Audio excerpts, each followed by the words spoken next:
Mark sat in his dimly lit apartment, staring at the empty beer bottle on his coffee table. His 40s had crept up on him like a slow, inevitable tide, drowning him in a monotony he could no longer ignore.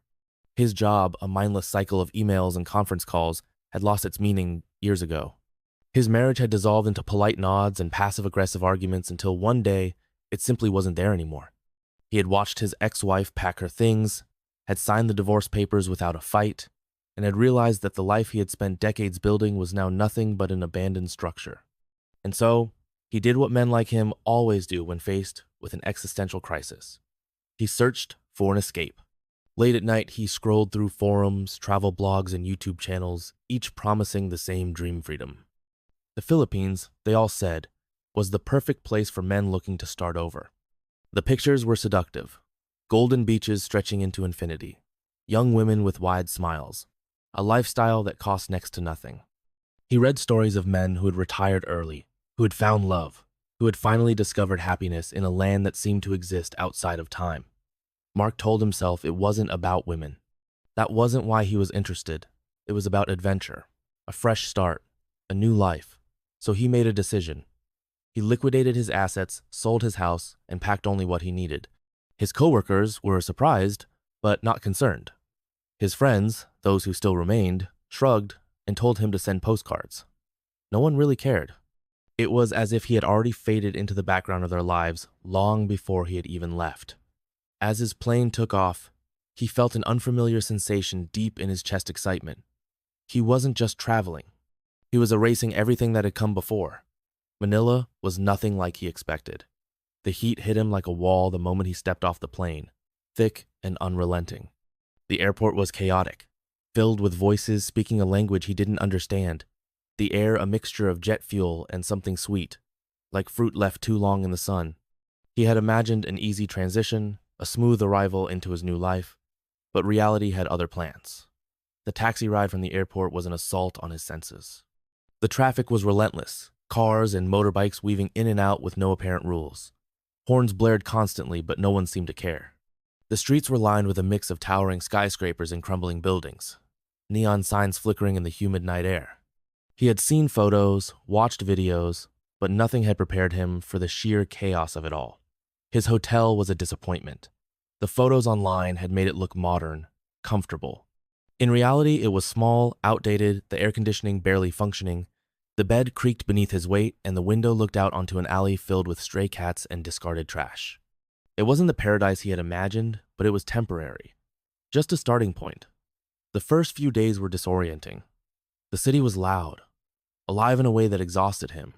Ordering food was an ordeal. Menus were often in Tagalog, and while most people spoke English, their accents and fast speech made it difficult for him to keep up. He quickly realized how alone he was. On the forums, men had made it seem easy.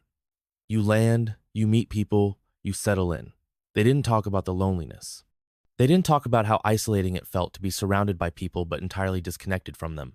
They didn't mention how exhausting it was to adjust to the simplest thing show to hail a taxi without being overcharged, how to find a grocery store that sold something familiar, how to deal with the overwhelming humidity that never seemed to break. Mark had assumed he would fit right in. Instead, he felt like an intruder in a world that was moving too fast for him to catch up. Nights were the worst. He would sit on the small balcony of his hotel room, watching the city move without him. He told himself it would get better, that he just needed time. But doubt crept in. Had he made a mistake? Had he left everything behind only to find himself even more lost? He had imagined this new life would be effortless. Instead, he was realizing that he had arrived in a country that owed him nothing, that wasn't waiting to welcome him with open arms. If he wanted to belong, he would have to earn it. And he had no idea where to start. Mark woke up to the sound of car horns and distant shouting. His hotel room was stifling, the weak air conditioner doing little more than circulating the hot air around him. His body was covered in sweat, and for a moment he forgot where he was. Then the unfamiliar ceiling, the musty smell of the old mattress, and the foreign city sounds reminded him he was in Manila, thousands of miles from everything he had ever known. He sat up, rubbing his face, feeling the weight of exhaustion pressing down on him. He had barely slept. His body was still adjusting to the new time zone, but it was more than that. There was an unease gnawing at him, a whisper in the back of his mind telling him he had made a mistake. He ignored it. He wasn't going to be one of those men who gave up before they even started. His first order of business was finding a long-term place to stay. The hotel was draining his budget faster than he expected. Online, everything had seemed cheaper, but in reality, costs were adding up in ways he hadn't accounted for. The forums had been full of men claiming they lived like kings on a few $100s a month. Either they had been lying or he had already been making mistakes. Mark grabbed his phone and started scrolling through apartment listings. Some were in areas he didn't recognize. Others were clearly targeted at foreigners with prices that didn't make sense. He had read enough warnings to know that just because something was cheap didn't mean it was a good deal. He needed to be smart. He left the hotel, stepping out into the dense humidity.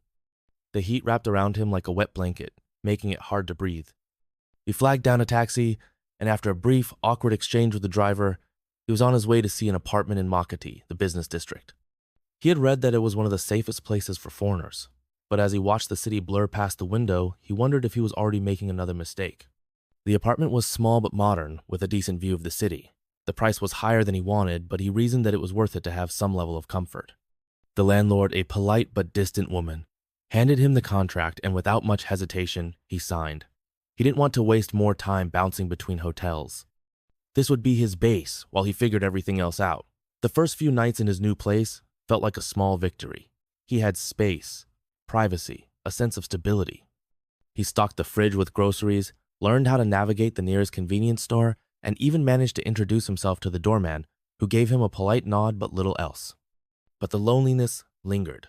He spent his days exploring the city, trying to familiarize himself with his new home. Manila was overwhelming crowded streets, honking cars, street vendors shouting their prices, the scent of grilled meat and pollution mixing in the heavy air. He wandered through shopping malls that were air-conditioned oases, where locals and tourists alike sought refuge from the relentless heat. He sat in coffee shops listening to conversations he couldn't understand, watching groups of friends laugh and talk, feeling like an outsider in every sense of the word. The first time he tried to make conversation with a stranger, it was an awkward failure.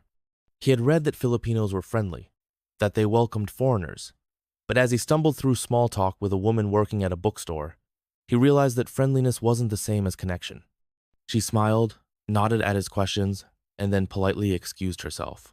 It wasn't rejection, not exactly, but it made him feel even more aware of how out of place he was. Mark knew he had to do something different. He couldn't keep existing on the fringes, observing but never participating.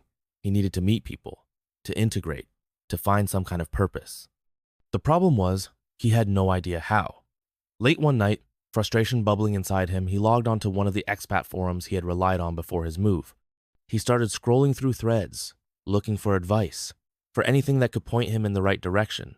That's when he saw a post from a man named James. James had been in the Philippines for over a decade. His posts were different from the others' lists about cheap rent and dating, more about understanding the country beyond the surface. He wrote about the mistakes foreigners made, the things no one talked about, the realities that didn't fit into the fantasy most men had before coming here. Mark hesitated for a moment before sending him a message. It was short, direct. He introduced himself, explained that he was new, and asked if James had any advice. He didn't expect a reply, but a few hours later, his phone buzzed with a notification. James had responded. The message was simple. Meet me tomorrow. I'll show you what you're doing wrong. Mark stared at the screen, unsure whether to feel relieved or nervous. He had wanted direction. Now, he was about to get it. Mark arrived at the small cafe 15 minutes early. He had spent the morning pacing around his apartment, overthinking every possible outcome of this meeting. He had never been the kind of man to reach out for help, but something about James's message had made him feel like he didn't have a choice.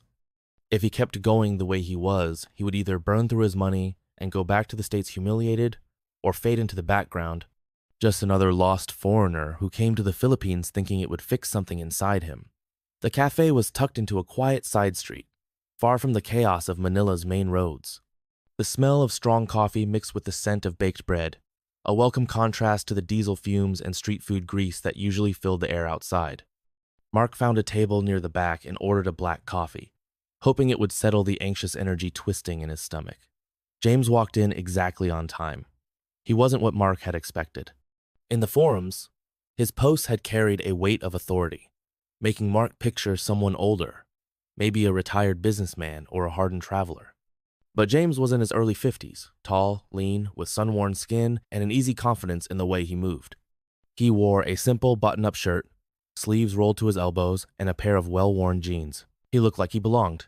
"Mark?" James asked, his voice carrying a slight British accent. Mark nodded and stood up, shaking his hand. "Sit," James said, taking the chair across from him. He waved down the waitress and ordered without looking at the menu. When she walked away, he turned his attention fully to Mark, studying him in a way that made him feel exposed. "So," James said, leaning back, "tell me why you're here. And don't give me the rehearsed version. Give me the real one." Mark hesitated. He had told himself a version of this story so many times it had started to feel like the truth. But now, under James's sharp gaze, he felt the need to strip it down. "I wanted a new life," Mark admitted. "Something different. Something better." James raised an eyebrow. "And how's that working out for you?" Mark exhaled, shaking his head. "It's not. I thought I had a plan, but I don't know. I just feel lost." James smirked. "That's because you are lost, and you're not the first." Mark leaned forward, desperate for answers. "So what am I doing wrong?" James took a sip of his coffee, then set the cup down. "For starters, you came here with expectations. You thought you knew what this place was before you even got on the plane.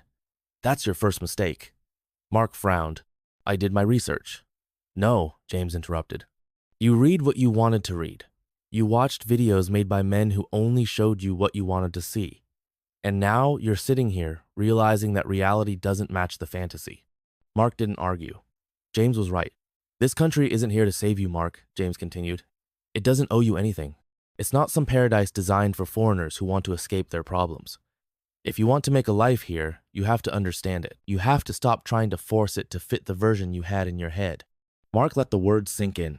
He had spent weeks feeling like a stranger, blaming the city, blaming the people, blaming everything except himself. "So what do I do?" Mark asked. James leaned forward, his expression serious. "You start by forgetting everything you thought you knew. You pay attention. You listen more than you talk. You stop expecting things to be easy." He pulled a small notebook from his pocket and wrote something down before sliding it across the table. "Go here," he said, "tomorrow morning. And don't ask questions. Just show up." Mark looked at the address. It wasn't in an area he recognized. "What is this?" he asked. James stood up, tossing a few bills onto the table.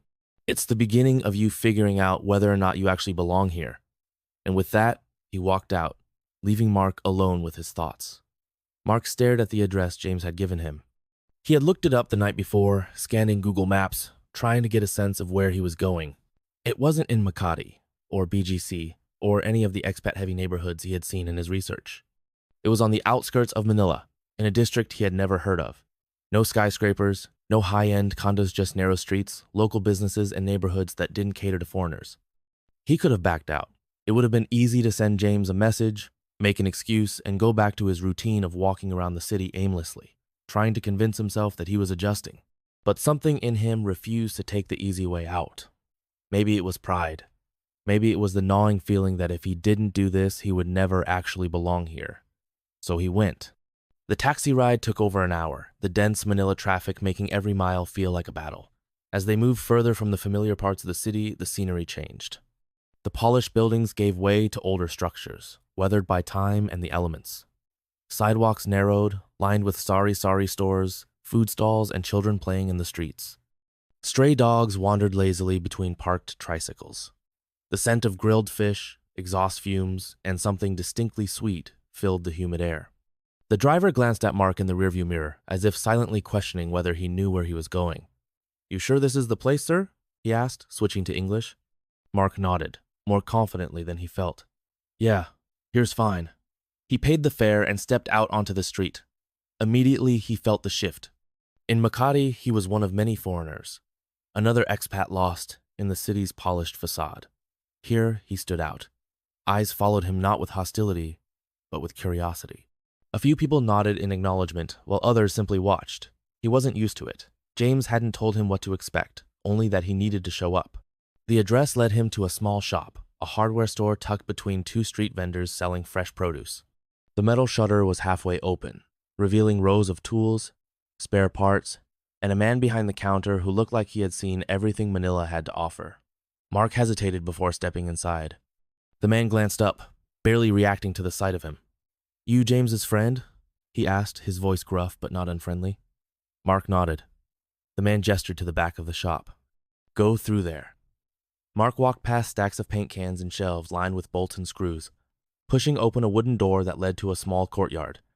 James was there, sitting on a plastic chair, drinking a bottle of water. Across from him sat two other Minoan Filipino, probably in his 60s, with deep lines on his face, and another foreigner, younger than James but older than Mark, with the kind of quiet presence that suggested he had been here long enough to understand how things worked. James looked up and smirked. Glad you showed up. Mark pulled out a chair and sat down, feeling the weight of their gazes. The older Filipino man studied him for a moment before nodding. James says you're trying to figure this place out. Mark exhaled. Yeah, I guess that's one way to put it. The younger foreigner chuckled. We all start there. James leaned forward, resting his arms on the table. Mark, this is Mateo, he said, nodding toward the older man. He's been here longer than any of us. And this, he continued, gesturing to the other foreigner, is Eric. He's from Australia. Been here almost 15 years.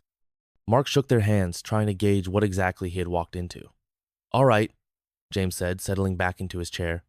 Let's get one thing straight. No one's here to hold your hand. If you're expecting a step-by-step guide on how to be a successful expat, you're in the wrong place. The only thing we can do is tell you the truth. And most people don't like hearing it. Mark nodded, his throat dry. I can handle it. Mateo gave him a knowing look. We'll see. James took a sip of water before speaking again. You think this place is your fresh start, right?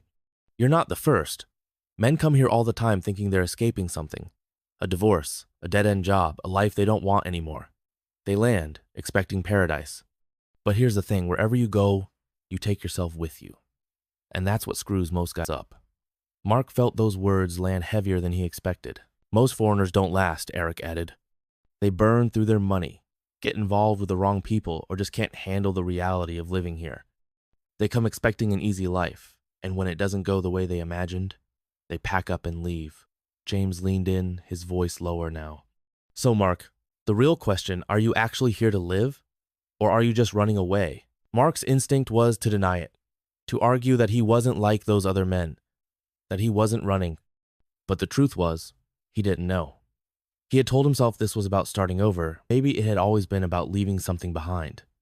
He sat there, staring at the cracks in the wooden table, trying to come up with an answer that wasn't a lie. For the first time since arriving in the Philippines, he had to ask himself the one question he had been avoiding. Was he here to build something, or was he just another lost man, searching for a way to disappear? Mark sat in silence, the weight of James's question pressing down on him like the humidity in the Manila air. Was he here to build something, or was he just running away? He had convinced himself he was making a bold choice, a decision to reclaim his life. But sitting here, surrounded by men who had seen it all before, he felt exposed. James didn't rush him for an answer. Neither did Mateo or Eric. They just watched, waiting to see if he would be honest with himself. Finally, Mark exhaled. I don't know. Mateo nodded, as if he had expected that answer. Good. The ones who pretend they do know? They're the ones who crash the hardest. Eric leaned back, arms crossed. Here's the thing, mate. If you don't figure that out, this place will chew you up and spit you out. Mark looked between them, frustration creeping into his voice. Then what am I supposed to do? James smirked. You stop acting like you already know everything. You pay attention. You learn. Mark clenched his jaw. He had been in the Philippines for weeks, and all he had done was struggle. He had thought he was prepared. He had done the research, read the forums, watched the videos, but none of it had actually prepared him for living here. He felt like a child, stumbling through a world he didn't understand. What exactly am I supposed to learn? He asked, his voice tinged with skepticism. Mateo chuckled. Everything. James leaned forward, tapping his fingers against the table. You've been looking at this place through the wrong lens. You see what you want to see, not what's actually here. That's why you feel lost. Mark frowned. Then show me. James raised an eyebrow. You sure? Mark nodded. Yeah.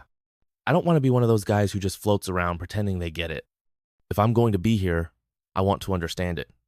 James exchanged a glance with Mateo, who shrugged. Eric smirked but said nothing. All right, James said. Be at the same spot tomorrow morning. No taxis, no fancy neighborhoods. If you want to understand this place, you start by seeing the parts no one talks about. Mark wasn't sure what he was agreeing to, but at this point, he didn't care. He had come here looking for something, and maybe, just maybe, this was how he would find it.